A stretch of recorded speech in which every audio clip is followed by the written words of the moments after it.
বিশ্বের দ্বিতীয় বৃহত্তম শ্রমবাজার সংযুক্ত আরব আমিরাত। ভিসা জটিলতার কারণে ক্রমেই এই শ্রমবাজারটি সংকুচিত হওয়া শুরু করেছে। সেখানে বাংলাদেশিদের প্রবাসীদের জন্য সবথেকে বড় যে অসুবিধাটি বা সমস্যাটি সামনে এসে দাঁড়িয়েছে ভিসা জটিলতা।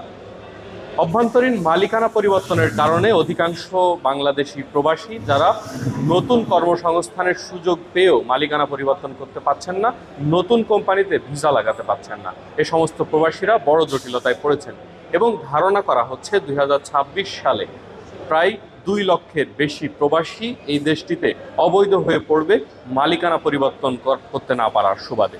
সেই সঙ্গে নতুন কর্মী না আসলে শ্রমবাজারটিতে বড় ধরনের শ্রম ঘাটতি তৈরি হবে বাংলাদেশিদের জন্য। প্রতিনিয়ত নিত্য নতুন ব্যবসা প্রতিষ্ঠান চালুর মাধ্যমে বাংলাদেশি প্রবাসীরা এখানে ব্যবসায়িক সক্ষমতা দেখাচ্ছেন, নিজেদেরকে তুলে ধরছেন অনন্য উচ্চতায়। তবুও নতুন কর্মী নিয়োগ না দিতে পারায় তারা ক্রমেই হারাচ্ছেন এদেশের শ্রমবাজার, বাংলাদেশ হারাচ্ছে বড় ধরনের রেমিটেন্স। আমরা একজন প্রবাসীর কাছে এসেছি, তিনি প্রবাসী একজন ব্যবসায়ী এবং সাধারণ প্রবাসী থেকে তিনি আজকে ব্যবসায়ী হয়ে এদেশে বেশ কিছু প্রতিষ্ঠান গড়ে তুলেছেন। আমরা তার কাছে শুনবো ভিসা জটিলতা নিয়ে বর্তমানে কি ধরনের সমস্যা এখানে চলছে এবং তার ব্যবসা প্রতিষ্ঠানে এই মুহূর্তে কি ধরনের জটিলতা তিনি দেখছেন। যেমনটি আমরা শুনছিলাম যে ভিসা জটিলতার কারণে বাংলাদেশিরা এখানে ক্রমেই নিজেদের কর্মসংস্থানের যে বড় সুযোগ সেখানে ঘাটতি সৃষ্টি হচ্ছে এবং বড় ধরনের সমস্যার দিকে আমরা পড়ছি। কূটনৈতিক প্রচেষ্টার মাধ্যমে অবশ্যই এটি বাংলাদেশ সরকারকে আমরা আহ্বান জানাই যে তারা দ্রুত এটি সমাধান করবেন। সার্বিক বিষয়ে আপনার কি মন্তব্য এই দেশের ভিসা সংক্রান্ত ব্যাপারে এবং আপনার যে ব্যবসায়িক কার্যক্রম রয়েছে সেখানে এই ভিসা নিয়ে কি ধরনের জটিলতা চলছে? জটিলতা তো হলো, আমরা এখানে বাংলাদেশিদের জন্য সবারই তো ভিসা বন্ধ। যাদের যাদের আপনার অরিজিনাল সার্টিফিকেট আছে তারাই একমাত্র এই দেশে ভিসা লাগাতে পারবে, আউটসাইড থেকে আসতে পারবে। আর আমাদের যে লেবারের যে সমস্যাটা, লেবার ভিসা তো ওপেন না। আর আমরা যারা ইনসাইড কান্ট্রিতে আসি, দুবাইতে আসি, তাদেরকে যদি একটা সুযোগ করে দেওয়া হতো, ট্রান্সফারের ব্যবস্থাটাও যদি করে দেওয়া হতো তাহলে অনেক ভালো হতো। কিন্তু আমরা এই সুবিধাটা পাচ্ছি না। আমাদের মিনিমাম 2-3 লক্ষ বাংলাদেশি মানুষ অবৈধ হয়ে যাবে ভিসা জটিলতার কারণে। জি, আরও আমরা যেমনটি দেখেছি আপনার বেশ কিছু ব্যবসা প্রতিষ্ঠান রয়েছে, আপনি আরও নতুন নতুন ব্যবসা প্রতিষ্ঠান করতে চান, যেটি আমার সঙ্গে আপনি গল্প প্রসঙ্গে বা কথা প্রসঙ্গে বলছিলেন। সেখানে বাংলাদেশি কর্মী নিয়োগ নিয়ে কি ধরনের জটিলতায় ভুগছেন? জি, আমি তো চিন্তা ভাবনা করতেছি একটা ক্যাফেটেরিয়া ওপেন করার জন্য। তো আমার এখানে আপনার যে বাংলাদেশি শ্রমিক আমি আনতে পারতেছি না, কারণ তাদের তো অরিজিনাল আপনার এখানে সার্টিফিকেট নাই। যাদের সার্টিফিকেট নাই তারাও তো আপনি ভিসা লাগাতে পারবে না। কারণ আমি সেই সমস্যার কারণে আমি বাংলাদেশ থেকে লোক নিয়ে আসতে পারতেছি না, আর আমি নতুন ব্যবসা ওপেন করতে পারতেছি না। এখানে যে প্রবাসীরা রয়েছেন সংযুক্ত আরব আমিরাতে, অনেক বেকার প্রবাসীরা রয়েছেন, তাদেরকেও আপনার ব্যবসায় অন্তর্ভুক্ত করতে পারেন, সেক্ষেত্রে কি সমস্যা হচ্ছে? তাদেরকে আমরা কিভাবে অন্তর্ভুক্ত করব? কারণ আমাদের এখানে ইনসাইড কান্ট্রিতে ভিসা ট্রান্সফার বন্ধ, সম্পূর্ণ বন্ধ। কারণ সবার তো আর সার্টিফিকেট নাই।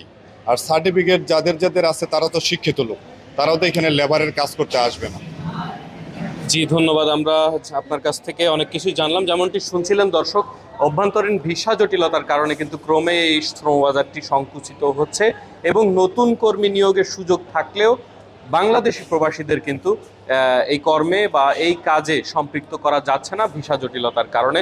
শুধুমাত্র এই মুহূর্তে বাংলাদেশ থেকে যারা উচ্চ শিক্ষিত এবং যারা উচ্চশিক্ষিত সার্টিফিকেটধারী রয়েছেন তারা বিশেষ কিছু নিয়ম বা কিছু প্রসেস ফলো করে তারপরে কিন্তু ভিসা করতে পারছেন, তবে সেটিও বেশ জটিল প্রসেস। এই মুহূর্তে প্রবাসীরা যেটি আমরা কথা বলে তাদের সঙ্গে জানতে পেরেছি যে বাংলাদেশ থেকে যদি নতুন ভিসা এখানে নাও করা হয়, নতুন ভিসা না দেওয়া হয়, এখানে নবায়নের সুযোগ এবং অভ্যন্তরীণ মালিকানা বা ট্রান্সফারের যে সুযোগটি রয়েছে সেটি যদি সক্রিয় করা হয় তবে অসংখ্য প্রবাসী আবারও বৈধ হওয়ার সুযোগ পাবেন, নতুন নতুন কর্মসংস্থানের সুযোগ হবে। যেমনটি বলছিলাম, নতুন নতুন ব্যবসা প্রতিষ্ঠান কিন্তু এখানে চালু হচ্ছে। সে সমস্ত ব্যবসা প্রতিষ্ঠানে বাংলাদেশি কর্মী নেওয়া যাচ্ছে না, ভিনদেশি কর্মীদের দিয়ে, অর্থাৎ বাংলাদেশি ছাড়া পাকিস্তানি, ইন্ডিয়ান সহ অন্যান্য দেশের নাগরিক যারা রয়েছেন তাদেরকে কিন্তু সম্পৃক্ত করতে হচ্ছে ইচ্ছে না থাকলেও। তেমনই একটি নতুন প্রতিষ্ঠান আজকে এখানে চালু হলো। আমরা আরও একজনের সঙ্গে কথা বলতে চাই যে নতুন যে প্রতিষ্ঠানটি এখানে চালু হলো এই প্রতিষ্ঠানটি সম্পর্কে আপনার মন্তব্য কী এবং বাংলাদেশি কর্মী না থাকাতে এখানে যে প্রবাসী বাংলাদেশিরা সেবা নিতে আসবেন তাদের কী ধরনের জটিলতা সৃষ্টি হবে? জি, আসসালামু আলাইকুম। আমার নাম মনিরুল ইসলাম। অ্যাকচুয়ালি আমাদের এখানে প্রবলেমটা গ্র্যাজুয়াল আমার ভাই বলছে। বাংলাদেশি কর্মী না থাকার কারণে আমরা বাংলাদেশিদেরকে অনেকে বোঝাতে পারছি না। অনেক সময় আমরা পাকিস্তানি ও ইন্ডিয়ান হায়ার করতেছি, ওরা আমাদের কালচার বোঝে না। তাছাড়া আমাদের বাংলাদেশি ক্লায়েন্টসরা এসে ওদের সাথে কথাও বলতে পারে না, যেটা রিকোয়ার্ড ওটা আমরা ফুলফিল করতে পারতেছি না। সো আমরা অবশ্যই যদি গভর্নমেন্ট ট্রান্সফার সিস্টেমটা চালু করতো, এখানে যারা নর্মাল থাকলে উইদাউট সার্টিফিকেট অনেক লোক আছে, অনেক জায়গাতে ফেসে আছে, তো ওদেরকে আমরা নিয়ে আসা এবং নতুন নতুন বিজনেস চালু করতে পারতাম। আমরা এখানে আরও এক দুইটা কিউজ আমরা নিয়ে রাখছি এরকম দোকান, তো লোক সংকটের কারণে আমরা ওপেন করতে পারতেছি না, আমরা লস এক মুহূর্তে লোকসান হচ্ছে। আজকে এখানে যে নতুন ব্যবসা প্রতিষ্ঠানটি চালু করা হলো, এখানে কি কি ধরনের সেবা দেওয়া হবে এবং এখান থেকে আসলে কি ধরনের সেবা পাওয়া যাবে? জি, আমি আসলে সকল বাংলাদেশি ভাইদেরকে বলতে চাই, স্পেশালি এখানে আমাদের লোকেশন হচ্ছে ইন্টারন্যাশনাল সিটি নেস্টো আল ওয়াসান।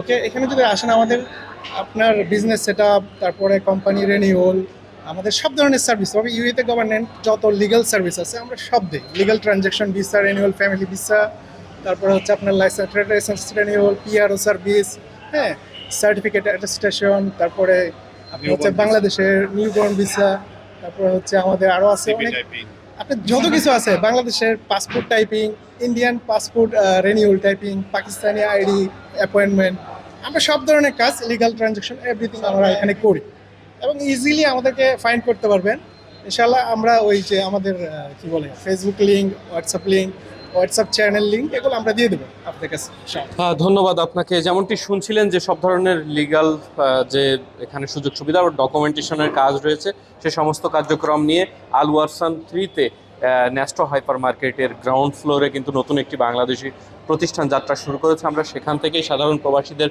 সমস্যা অসুবিধা নিয়ে আপনাদের সঙ্গে যুক্ত হয়েছিলাম।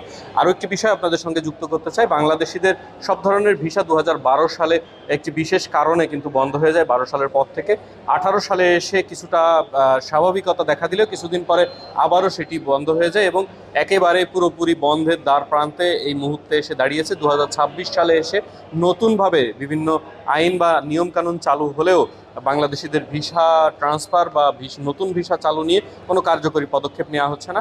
এখানে কূটনৈতিক প্রচেষ্টার একটু সুযোগ রয়েছে। কূটনৈতিক প্রচেষ্টার মাধ্যমেই এটির সমাধান করা যেতে পারে বলে সাধারণ প্রবাসীরা মনে করছেন। এই ছিল সংযুক্ত আরব আমিরাতে দুবাইয়ের আল ওয়ারসান 3 থেকে সংযুক্ত আরব আমিরাতের ভিসা অবস্থার এবং প্রবাসীদের নানা সমস্যা নিয়ে সর্বশেষ।